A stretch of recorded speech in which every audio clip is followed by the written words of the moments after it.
بسم الله الرحمن الرحیم الحمدللہ ثم الحمدللہ اللہم لک الحمد۔ آج الحمدللہ ہماری تلاوت 30ویں پارے کے دوسرے پاؤ سے ہماری تلاوت کا آغاز ہوا، اور الحمدللہ پورے 29 راتوں میں ہمارا ایک معمول رہا کہ جو ہم تلاوت کرتے اس کا مختصر سے خلاصہ پیغام بھی اپنے بھائیوں کے سامنے پیش کر دیا کرتے تھے۔ تو آج 29ویں کی رات ہے اور 30واں پارہ ہے، اور اس سلسلے کی یہ ہماری آخری نشست بھی ہے۔ آج ہم نے اپنی تلاوت کا آغاز سورہ مطففین سے کیا، اور جس میں ایک ضابطہ بتایا کہ کوئی لوگ ہوتے ہیں وہ اپنا حق لینے میں بڑے سرگرم ہوتے ہیں، لیکن جب معاملہ دوسروں کی حق کی ادائیگی کا ہوتا ہے بڑی کوتاہی کرتے ہیں، خود اپنے حق میں انصاف چاہتے ہیں اور دوسروں کے حق میں ظلم کرتے ہیں۔ جو اپنے لیے پسند کرتے ہیں وہ دوسروں کے لیے نہیں پسند کرتے۔ جو اپنا حق لینے میں بہت اہتمام، بہت سرگرم، دوسرے کے حق لینے میں بہت کوتاہ، بہت انصافی سے کام لیتے ہیں، فرمایا یہ وہی ہو سکتا ہے جسے مرنے کا یقین نہیں ہے۔ اسی کی معاشرت میں یہ کھوٹ ہو سکتا ہے، اسی کے یہ معاملات خراب ہو سکتے ہیں جس کو اللہ کے سامنے پیشی کا یقین نہیں ہے، ڈر نہیں ہے۔ گناہ ہے نا، دل سیاہ ہو جاتا ہے، زنگ لگ جاتا ہے، زنگ لگتا اللہ والران علی قلوب، دلوں پہ زنگ لگ جاتا ہے۔ اور ہم اس کا ایک آسان سے ترجمہ کیا کرتے ہیں، آنکھوں کا موتیا ہوتا ہے، آدمی آنکھوں کا اندھا بن جاتا ہے، دور کی چیزیں نظر نہیں آتی۔ جب گناہوں پہ زنگ لگتا ہے یہ دل کا موتیا ہوتا ہے، حق سچ نہ نظر آتا ہے، نہ عبرت پکڑتا ہے، اور نہ ہی کھربوں سال کی زندگی پیش نظر رہتی ہے۔ اسی زندگی کو جینا مرنا سمجھتا ہے، یہ دل کا موتیا ہوتا ہے۔ ان کے لیے سجین فرمایا، نیک لوگوں کا تذکرہ فرمایا، علیین، جہاں نیک لوگوں کی روحیں ہوں گی، ان کے اعمال ہوں گے، جنتی ان پر چہرے پہ نعمتوں کے تازگی ہوگی۔ تسنیم چشمے سے شراب ملی ہوئی، اس سے بڑا لطف وہ لے رہے ہوں گے۔ دنیا میں جو اہل دین کا مذاق اڑایا کرتے تھے، آج ان کا مذاق اڑایا جا رہا ہے جب وہ اللہ کی پکڑ میں آئیں گے۔ سورہ انشقاق ہے، زمین کا نظام درہم برہم ہو جائے گا، اور یہ آسمان اور زمین اللہ کا حکم مانیں گی، اور ماننا ہے اس میں، اللہ کی مخلوق ہے۔ یہ انسان مختلف سفر کرتے کرتے بچپنا، جوانی، ادھیڑ عمر، بڑھاپا، موت، سفر کرتے کرتے پہنچنا اس میں اللہ کے پاس ہی ہے، جانا وہیں ہے، کہاں جائے گا؟ پھر اللہ نے سورہ بروج کا تذکرہ فرمایا، قسمیں کھائیں، اور ایک خاص واقعہ ذکر فرمایا۔ ایک یہودی بادشاہ تھا، کاہنوں سے کام لیا کرتا تھا، جادوگروں سے مدد لیا کرتا تھا، بوڑھا ہونے لگا وہ جادوگر۔ ایک بچہ اس کی شاگردی میں لایا گیا، بچہ جاتا، شاگردی حاصل کرتا، جادوگری سیکھتا۔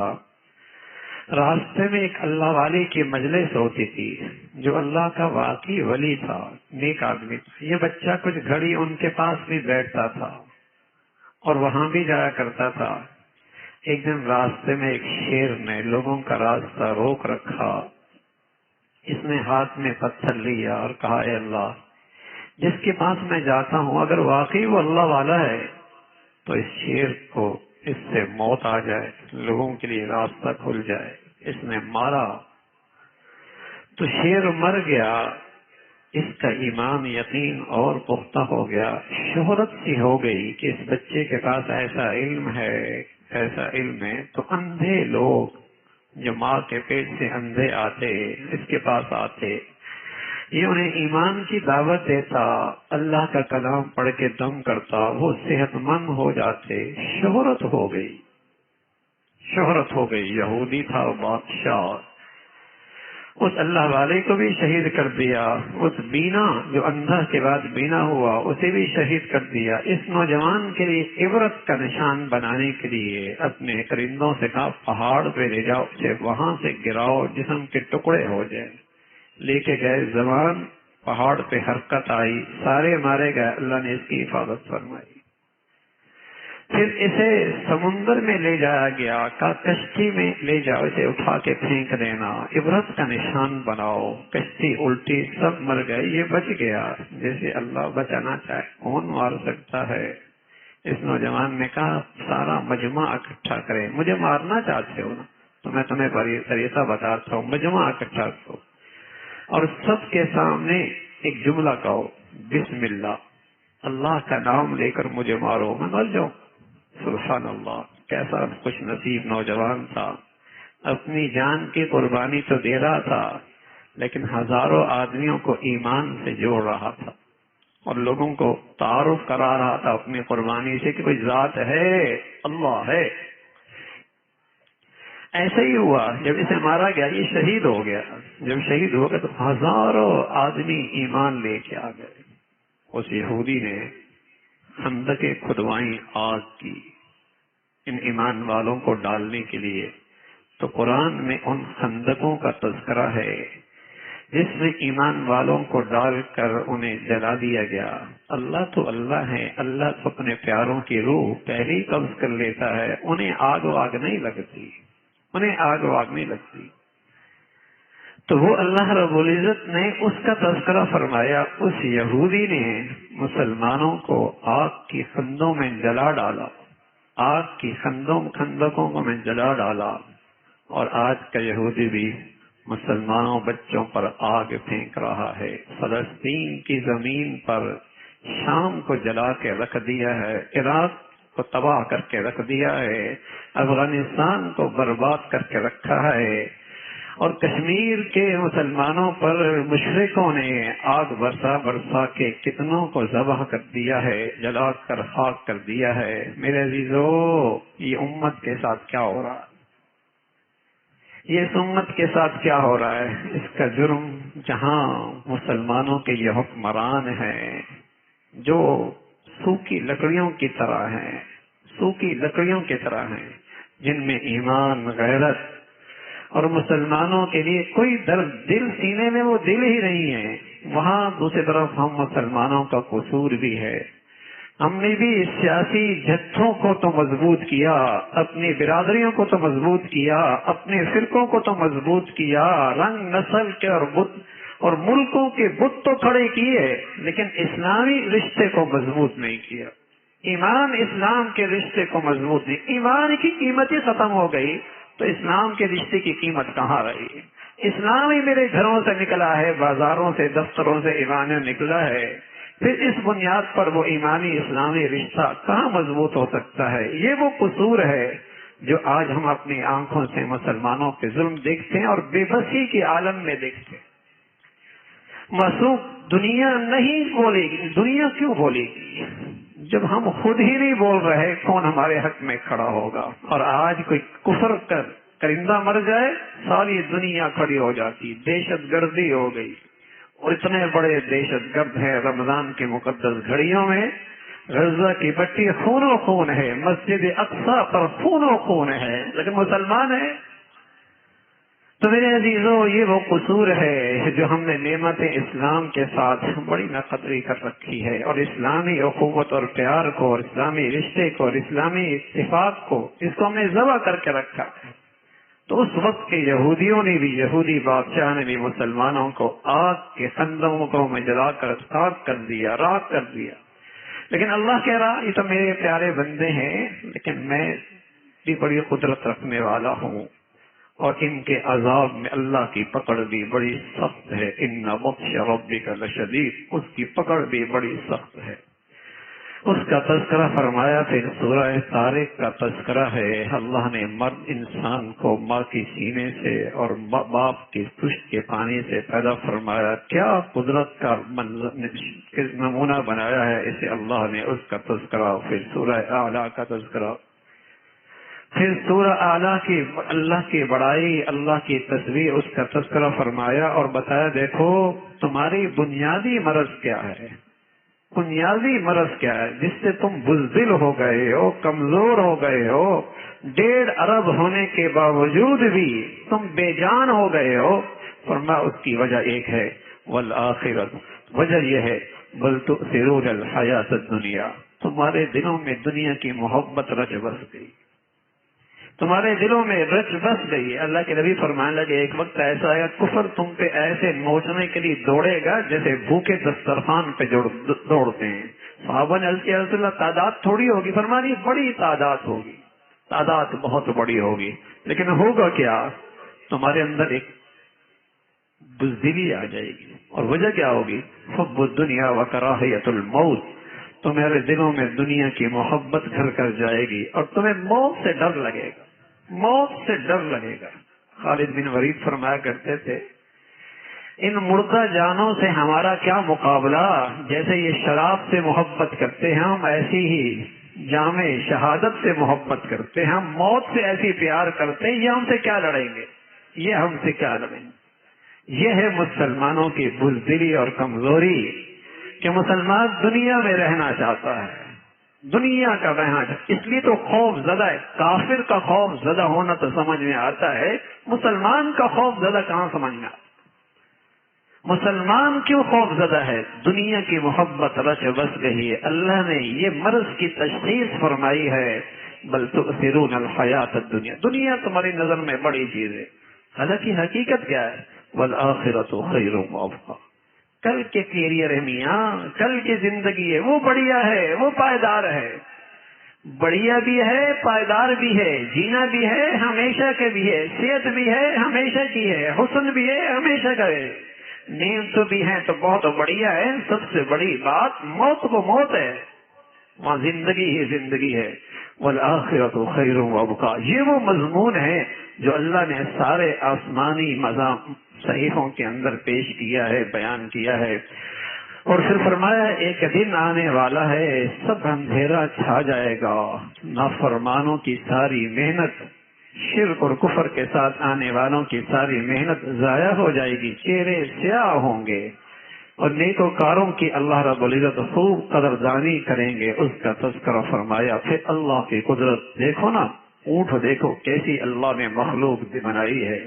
آسمان دیکھو نا، اس کی بلندیاں نہ پھٹن نہ اس کے اندر کوئی پرانا پن. اس کا تذکرہ فرمایا. پھر سورہ فجر ہے، فجر کے اندر سورہ فجر میں قسمیں ہیں. آخری عشرہ ہے ذی الحجہ کی 10 دنوں کی فضیلت کا تذکرہ فرمایا. قوم عاد، قوم سمود کی ہلاکت. بڑی بڑی قومیں پہاڑوں کو تراش کے محل بنایا کرتی تھی، لیکن جب اللہ کے نظام کے مقابلے پہ آئیں گی تو پاش پاش ہو گئی. جب اللہ کے نظام کے مقابلے میں آئی ٹکڑے ٹکڑے ہو گئی. فرعون ایسا ظالم تھا، کیلوں والا فرعون، کیلوں والا. وہ جب سزا دیتا تو ہاتھوں پہ کیلے گاڑ دیا کرتا تھا، پاؤں پہ کیلے گاڑ دیا کرتا تھا. اللہ رب العزت نے اس کی پکڑ فرمائی. فرمایا بڑا متکبر تھا، بڑا متکبر تھا. انجام دیکھو کیسا ہوا. پھر اللہ نے ان کی مذمت فرمائی جو دوسروں کا ناحق مال کھاتے ہیں. ایک دن آنے والا ہے صف باندھ کے اللہ کے سامنے سب کی پیشی ہوگی، جہنم کے قریب ہوں گے. ہاں اللہ اپنے پیاروں کو یوں بلائے گا، سید راستہ بند کر دو، یہاں سے کوئی نہ آئے. یا ایھا النفس المطمئنہ. یوں اللہ رب العزت فرمائیں گے اے اطمینان والی جی، اطمینان والے جو میری عبادت سے اطمینان پاتے ہیں، آؤ آؤ اپنے رب کی طرف. رب بھی تم سے راضی ہے، تم بھی رب سے راضی ہو. بھائی کیا ہے؟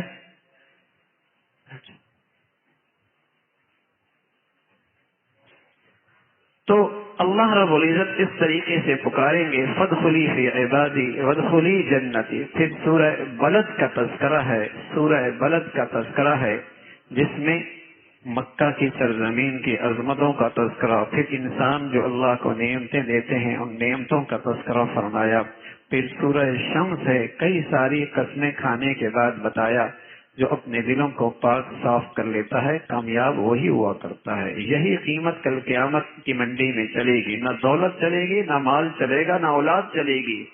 دلوں کی پاکیزگی اور طہارت، اس میں ایمان کا نور ہو، اللہ اور اللہ کے رسول کی محبت کا نور ہو، یہی دل کی قیمت کل کی منڈیوں میں چلے گی، یہی لوگ کامیاب ہوں گے۔ قومیں نافرمان قوموں کی پکڑ کا تذکرہ فرمایا اللہ جب پکڑتے ہیں تو اسے انتقام کا ڈر کوئی نہیں ہوتا، اسے کسی کا خوف نہیں ہوتا کہ بدلہ کون لے گا اس ذات سے۔ پھر دونوں قسم کے لوگ ہیں، نیکی کرنے والے، بدی کرنے والے۔ پھر نیک لوگوں کے لیے اللہ کا انعام، خاص طور پہ حضرت صدیق کا انعام فرمایا کہ اس صدیق نے میرے راہ میں اتنا کچھ لگا دیا کہ جب ہمارے دربار میں آئے گا ہم بھی اتنا دیں گے کہ ہم اسے راضی ہی کر دیں گے۔ پھر سورہ ضحیٰ ہے، پیارے نبی صلی اللہ علیہ وسلم کی عظمت شان اور اللہ نے جو آپ پر نعمتیں فرمائی ہیں، فرمایا ہر اگلا مرحلہ آپ کے لیے زیادہ عزت کا ہے، زیادہ شان کا ہے، اس کا تذکرہ فرمایا۔ ساری نعمتیں اللہ نے آپ کو عطا فرمائی ہیں، آپ اللہ کی نعمتوں کو بیان کرتے رہا کریں۔ اللہ نے اپنے پیغمبر کا سینہ کھلوایا، اس زمانے کا یہ پہلا آپریشن تھا جو جبرائیل نے کیا تھا، اور اس سینے کے اندر نور بھر دیا تھا، نور بھر دیا تھا، صدر دل سینے کے اندر نور بھر دیا تھا۔ پھر اللہ کے نبی کی دین کی خدمت اور خلوتوں میں پھر اللہ کی یاد، اس کا تذکرہ فرمایا۔ والتین والزیتون وطور سینین وہذا البلد الامین، یہ تین قسمیں کھائی ہیں۔ والتین والزیتون، شام میں اور فلسطین میں انجیر بہت ہوتی ہے، انجیر بہت ہوتی ہے، زیتون بہت ہوتا ہے، زیتون بہت ہوتا ہے، انجیر بہت ہوتی ہے، تو فرمایا والتین والزیتون وطور، اور یہاں عیسیٰ علیہ الصلوۃ والسلام تشریف لائے تھے۔ عیسیٰ علیہ الصلوۃ والسلام، شام فلسطین کا علاقہ جہاں زیتون انجیر کی کثرت ہے، یہاں عیسیٰ علیہ الصلوۃ والسلام تشریف لائے، اس کا تذکرہ فرمایا۔ دوسری چیز فرمائی وطور سینین، طور سینین جہاں حضرت موسیٰ علیہ الصلوۃ والسلام کے پہاڑ پر اللہ نے آپ کو وہاں کتاب دی، نبوت دی۔ تیسری جگہ وہذا البلد الامین، مکہ کی سرزمین جہاں محمد رسول اللہ آخری رسول تشریف لائے۔ ان تینوں جگہوں کا تذکرہ فرما، ایک جگہ عیسیٰ علیہ الصلوۃ والسلام، ایک جگہ موسیٰ علیہ الصلوۃ والسلام، اور ایک جگہ پر خاتم النبیین سید الانبیاء محمد رسول اللہ تشریف لائے۔ ان تینوں کی قسمیں کھانے کے بعد فرمایا ان کی تینوں کی کتابوں میں ایک بات موجود ہے، لقد خلقنا الانسان فی احسن تقویم، انسان کو اللہ نے ہم نے خوبصورت شکل میں اللہ نے پیدا فرمایا ہے۔ پھر اس پر مختلف احوال آتے ہیں، بڑھاپا بھی آ جاتا ہے، شکلیں ڈھل جایا کرتی ہیں، حسن چلا جایا کرتا ہے۔ یہ کافر کا تو ہمیشہ کے لیے ڈھل جاتا ہے، لیکن چاہے دنیا میں وہ کتنا ہی خوبصورت ہو، آگ جہنم کی جھلسا دے گی۔ اور جہاں تک تعلق ایمان والے کا ہے، بڑھاپا آتا بھی ہے لیکن اسے ایک یقین ہوتا ہے کہ یہ وقت بہت عارضی ہے، تھوڑا وقت ہے، پھر چہرے کی رونق بڑھے گی، پھر جسم کی قوت بڑھے گی، پھر شباب واپس آئے گا، پھر زندگی کا لطف آئے گا، اس کا تذکرہ فرمایا۔ اور پھر سورہ علق کا تذکرہ ہے، اور یہ سورہ علق کی پہلی 5 آیتیں آسمان سے سب سے پہلی اتری تھی، اور ایک روایت یہ ہے کہ وہ آج کی رات شب قدر، وہ شب قدر میں سب سے پہلی آیتیں اتری ہیں، قرآن کا نزول ہوا۔ اور ایک یہ بھی ہے کہ پورا کا پورا قرآن آسمان سے زمین عرش اوپر سے جسے کہیں کہ روح اللہ کے پاس سے اترا آسمانوں پر، پورا کا پورا شب قدر کے اندر اترا، شب قدر کے اندر اترا۔ اور اس کی جو پہلی آیتیں ہیں وہ یہ ہیں، اقرأ بسم ربک الذی خلق خلق الانسان، یہ سب سے پہلی آیتیں۔ ایمان کا حکم بعد میں آیا، نماز کا حکم بعد میں آیا، توحید کا حکم بعد میں آیا، سارے مسائل، سارے عقائد کی تفصیل بعد میں آئی۔ جو سب سے پہلا پیغام اس امت کے لیے آیا وہ ہے اقرأ، پڑھو۔ بتایا اس امت کا تعلق جہالت سے نہیں ہے، اس امت کا تعلق تعلیم سے ہے۔ اور پھر اللہ کریم نے، چونکہ قومیں تعلیم سے بنا کرتی ہیں، قومیں تعلیم سے بنا کرتی ہیں، قومیں درسگاہوں سے بنا کرتی ہیں، قومیں قومیں استاد سے بنا کرتی ہیں، قومیں ماؤں کی گودوں میں بنا کرتی ہیں، قومیں تعلیمی اداروں کی چار دیواریوں میں قومیں بنا کرتی ہیں۔ تو فرمایا اقرا، پڑھو۔ اس قوم کا تعلق علم سے ہوگا، اور علم بھی کیسا؟ نصاب بھی خود دیا ہے، ڈاکٹر بنے، انجینئر بنے، سائنسدان بنے، سیاستدان بنے، تاجر بنے، زارع بنے، لیکن سب سے پہلے اپنے رب کو پہچانتا ہو، اس رب کی بندگی ہو۔ اگر اس تعلیم میں رب کا تعارف اور بندگی نہیں، وہ تعلیم نہیں، تخریب ہے۔ لوٹنے کے طریقے آئیں گے، کرپشن کے طریقے آئیں گے، دولت کو سمیٹ کر تجوریوں میں بھرنے کے طریقے آئیں گے۔ جتنے پڑھے لکھے ہیں اللہ سے بیزار اور اللہ سے دور ہیں، وہ کیا ہوا؟ پہلے ڈاکو ڈاکہ مارا کرتا تھا اپنی جان کو خطرے میں ڈال کر، اب پڑھا لکھا ہے گھر بلا کے ڈاکہ مارتا ہے، عزت بھی پاتا ہے اور ڈاکے کے نشان بھی نہیں چھوڑتا۔ جس تعلیم میں رب کا تعارف نکل جائے، اس تعلیم سے تقریب آئے گی۔ قوموں کی تعمیر اس تعلیم میں ہے جس میں تربیت ہے۔ قوموں کی، ہمارا مسئلہ تعلیم نہیں ہے، ہمارا مسئلہ تعلیم کے ساتھ تربیت ہے۔ ڈگریوں والے تو بگاڑ پیدا کرتے ہیں۔ کیا جنگلوں سے لوگ آتے ہیں؟ ہمیں جو 70 سال سے لوٹا ہے کیا جنگلوں سے آئے تھے؟ نہ، بڑے بڑے اداروں سے، یونیورسٹیوں سے، اداروں میں بیٹھے لوگ پڑھے لکھے ہیں۔ تربیت نام کی چیز کوئی نہیں ہے، خوف خدا نام کی چیز کوئی نہیں ہے، یہ تعارف ہی نہیں ہے کہ پالتا رب ہے، رب پالتا ہے۔ اللہ نے تعلیم کی اہمیت بھی بتائی، تربیت کی بھی اہمیت بتائی ہے۔ تعلیم وہی تعلیم ہے جس میں تربیت بھی ہو، اس کا تذکرہ فرمایا۔ پھر فرعون ظالم، اس قوم کا فرعون ابو جہل تھا، وہ اللہ کے نبی سے دشمنی کرتا تھا۔ آپ نماز پڑھ رہے تھے، وہ پریشان کرتا تھا، آپ نے اسے پرے کیا۔ جب پرے کیا، کہنے لگا مکہ کی سب سے بڑی مجلس میری ہے، پوری مجلس آ کر آپ کے ساتھ مقابلہ کرے گی۔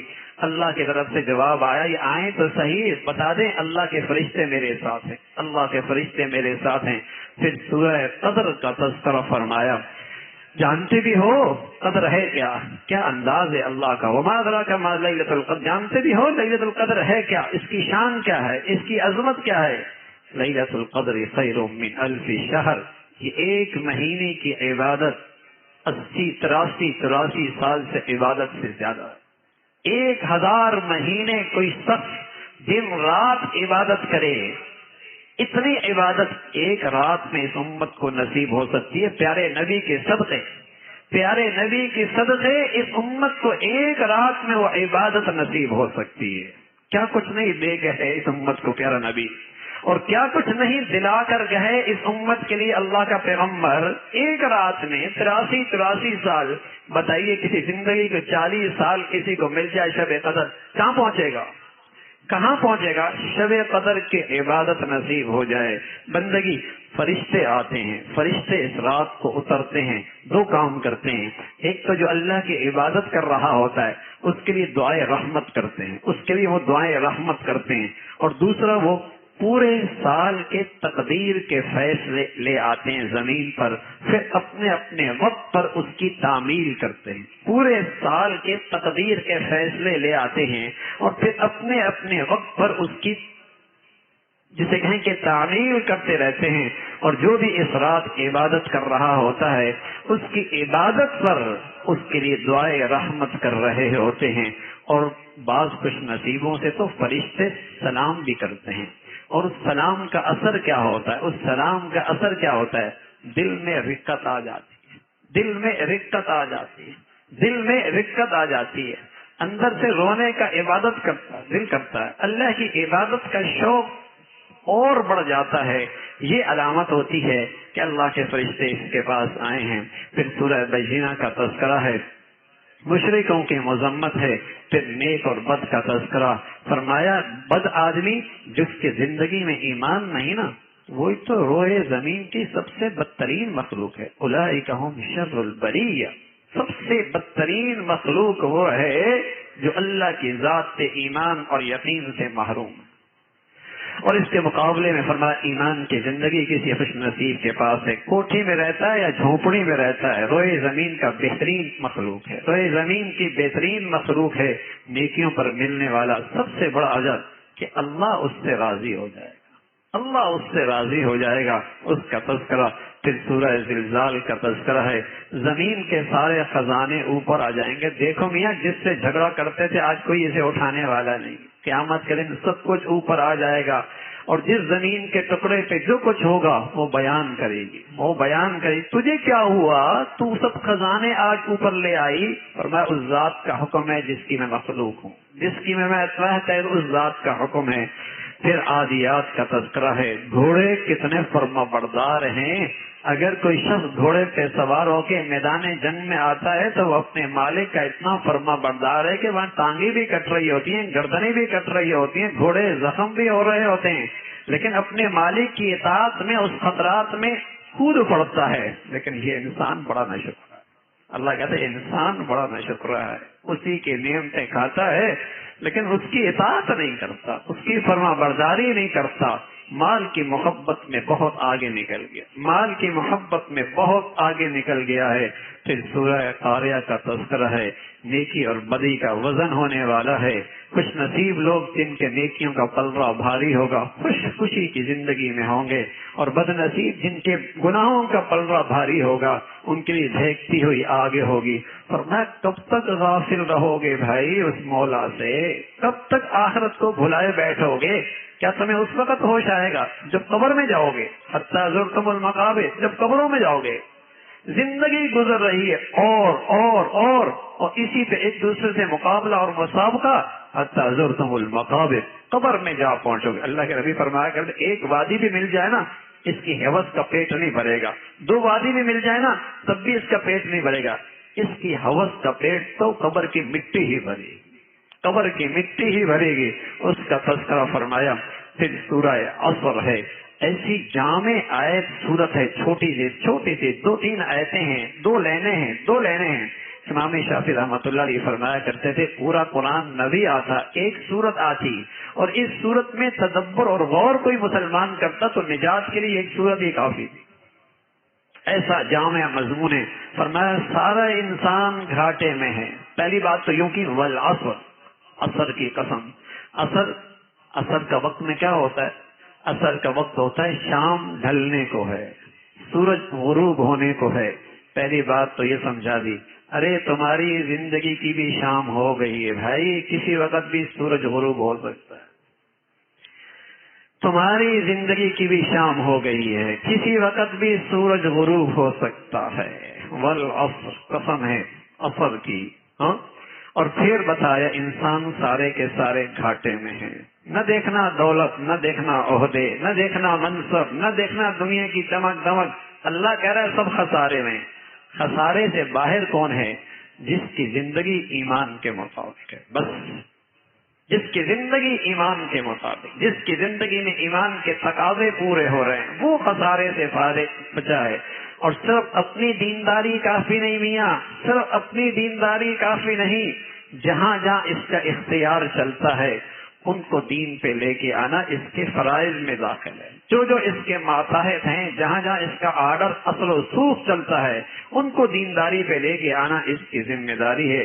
نہ گواریوں پہ ایک دوسرے کے صبر کی تلقین کرنا، اور پھر ان کی مذمت فرمائی جو چغل خیر ہیں، عیب جوئی کرنے والے ہیں، مال کی محبت میں ایسے ہیں کہ اکٹھے کر رہے ہیں، ایسا اکٹھا کر رہے ہیں جیسے یہ مال انہیں ہمیشہ زندگی دے دے گا، مال جیسے ہمیشہ زندگی دے دے گا۔